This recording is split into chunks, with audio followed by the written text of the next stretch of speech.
Hey guys, welcome to another episode of WTF Founders Office. Today I've got with me Sparsh Shah. Sparsh's journey has been very inspiring, especially to folks looking to join Founders Office right out of college. He has done that. So it is this guy who is that prodigy to be able to crack a Founders Office role right out of college.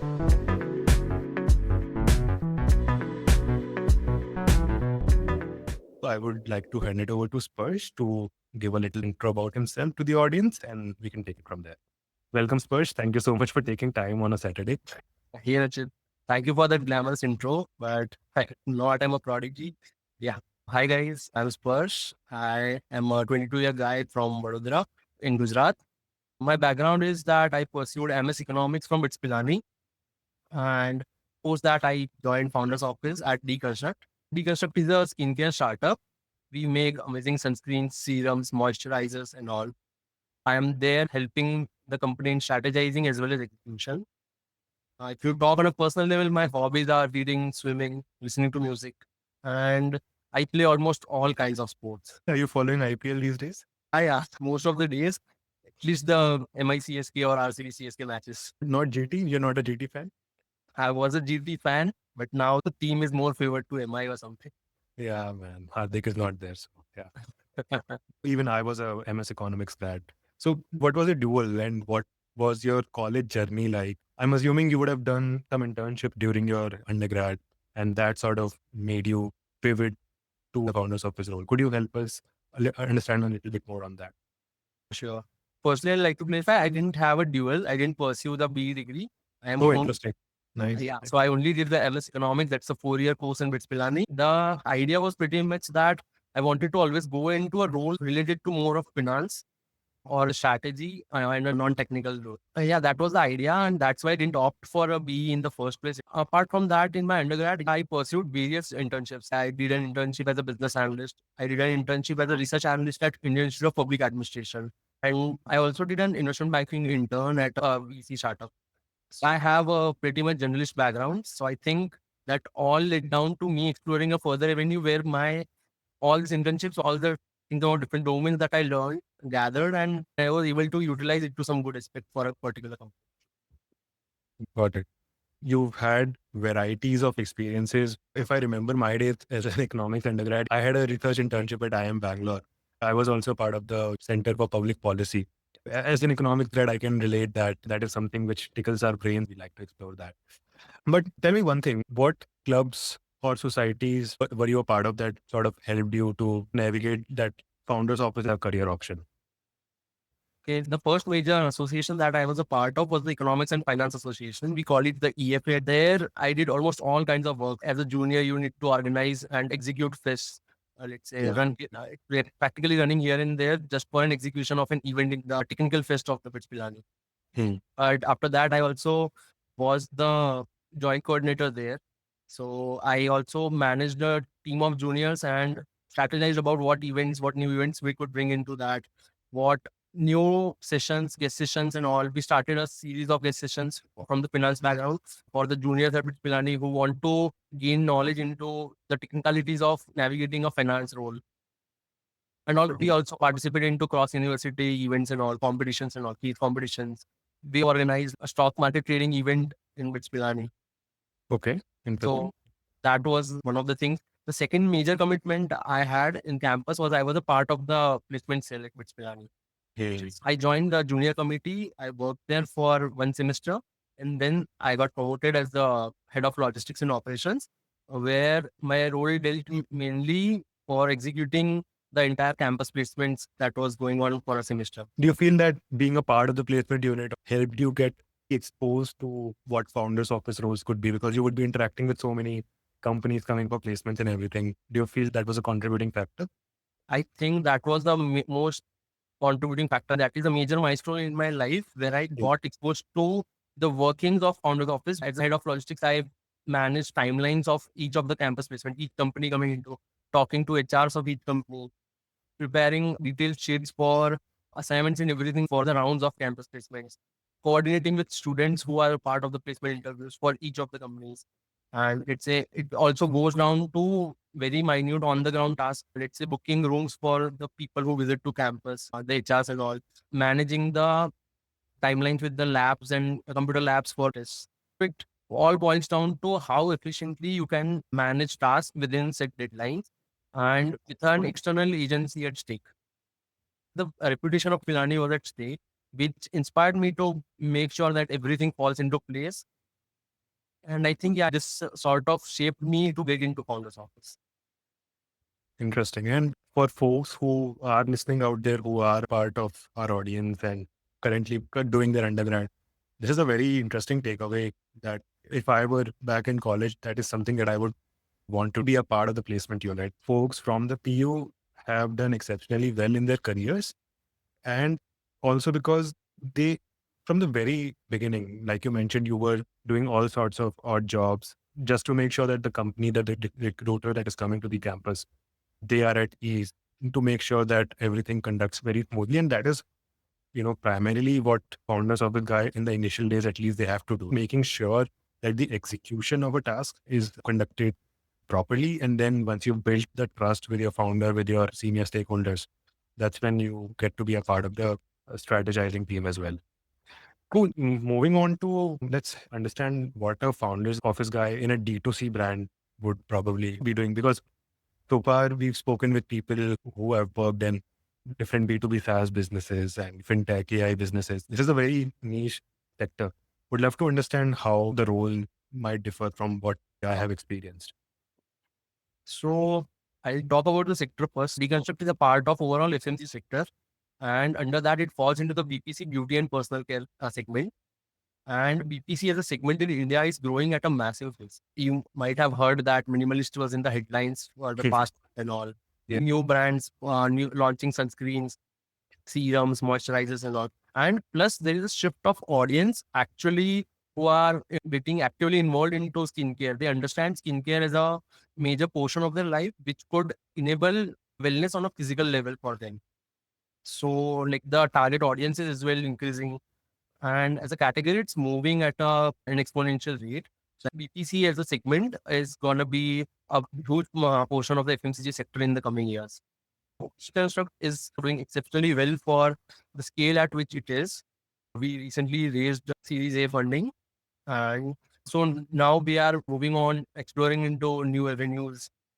And let's say now we are focusing on what the consumer actually wants, understanding the needs of the audience. Mhm. My role at Deconstruct, initially in the first few months, it was more about an execution task.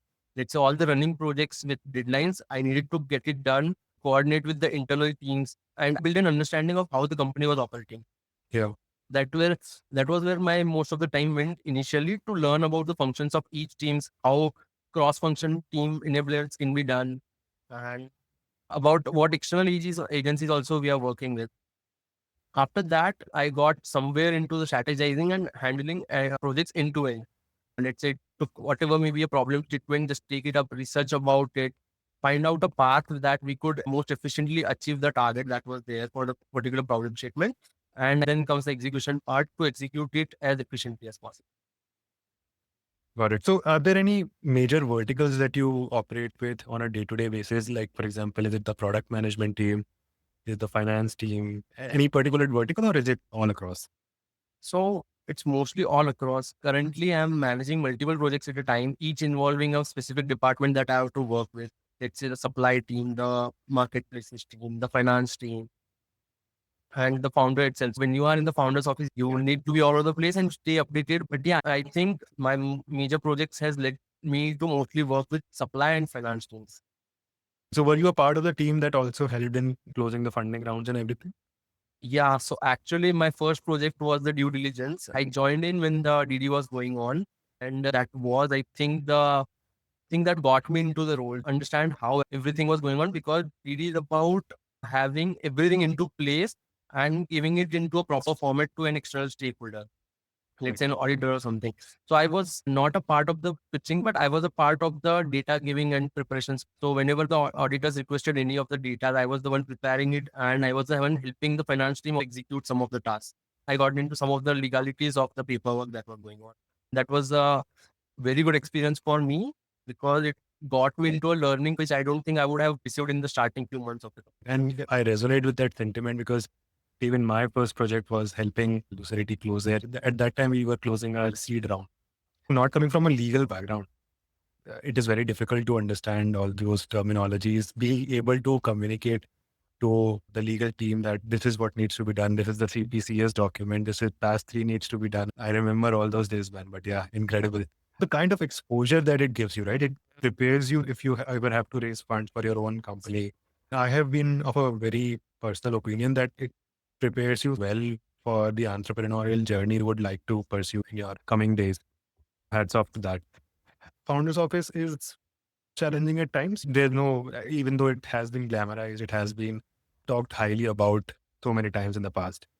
If I were to ask you what is one of the biggest challenge, especially for a guy whose first job it is, if you could tell me a little bit more about what has been the most challenging, either a project or in general, what challenges do you deal with on a day-to-day basis? That would be.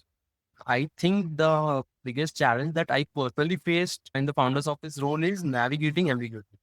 Yeah. In the founder's office, it mostly lacks structure when it comes to handling projects. There's no fixed JD for a founder's office. These are the KRAs that you will have to perform, and these are the metrics that you will be judged on. It often involves quick thinking and adaptability to make a lot of decisions with limited information.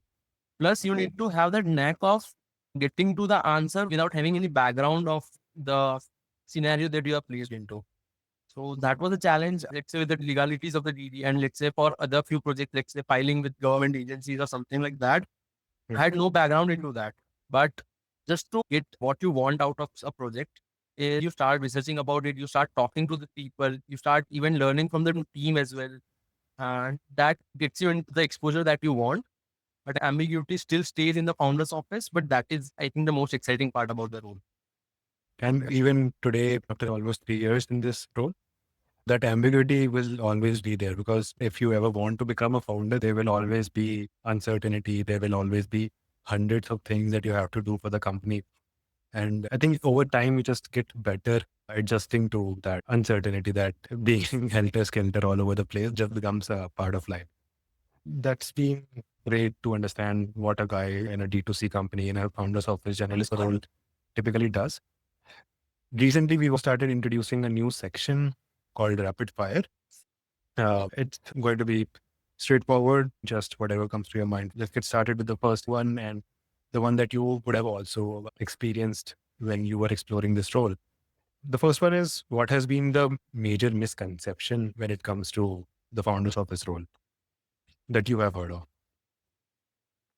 I think that would be that the role is all about glamour. If people feel that they'll be at the big table closing deals, speaking to major founders or industry leaders or something like that. Yeah. But it involves a lot of behind the scenes problem solving. There's a lot of grunt work also that goes into each of the projects that the founders office guy does. And the ambiguity, the deadlines he has to meet, and the work he has to deliver in such short deadlines. It's not always about the glamour. You are not always strategizing or a part of the big story, but you are most of the times also doing behind the scenes work that gets into the execution of it. To everyone listening out there, it, like Sparsh said, it's not as glamorous as it look like. There are probably 10% of the days in a year where you actually get to do all those heavy strategizing work. Most of the times it's to ensure that business on a day-to-day basis is running smoothly. So I completely 100% agree with that sentiment. Next one project, maybe a Deconstruct or maybe in your previous internships that sort of pushed you out of your comfort zone. And how did you tackle that? That would be surely the due diligence part at Deconstruct. So I'll just, it involved a lot of midnight burning while staying up late, being on a call for hours with the auditors, just doing back and forth with the data, analyzing yourself, preparing some legal work and all. But that gets you into the motion of working on strict deadlines. And it's a very high pressure role because you need almost 100% accuracy with meeting deadlines.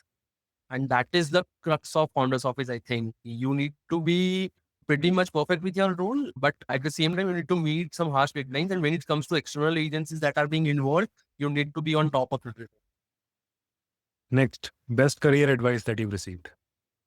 I struggled a lot with this, but this was the advice that actually got me into the bigger picture.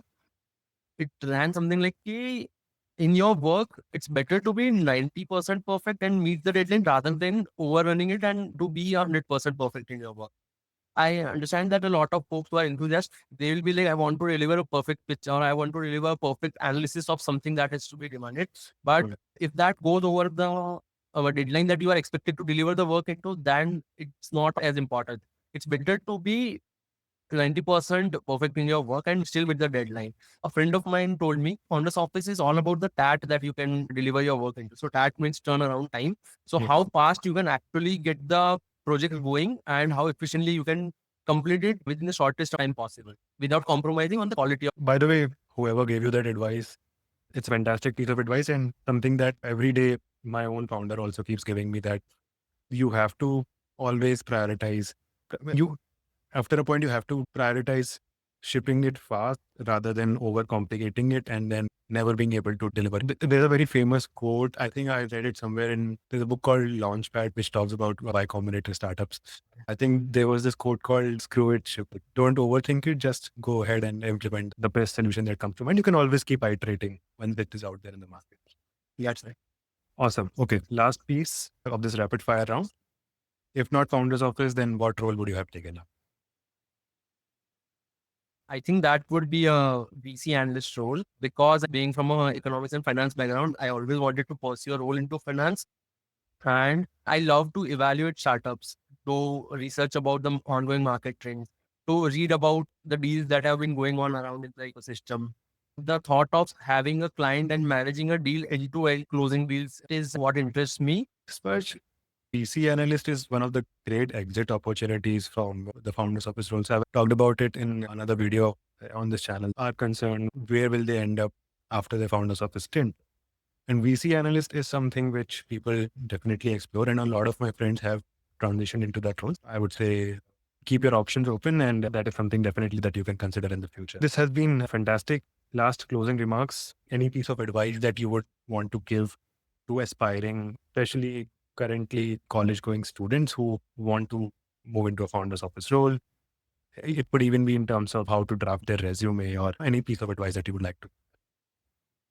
I think the founders office role requires more of a mindset than actual hardcore skills that go into the execution of projects. And that means being more adaptable to the circumstances, being proactive in solving problems. You definitely want to build on your communication skills because there will be a lot of external agencies you will be communicating to on a regular basis. And I mean, for resume and something, yeah, resume is your first picture that goes into that. That's your first impression.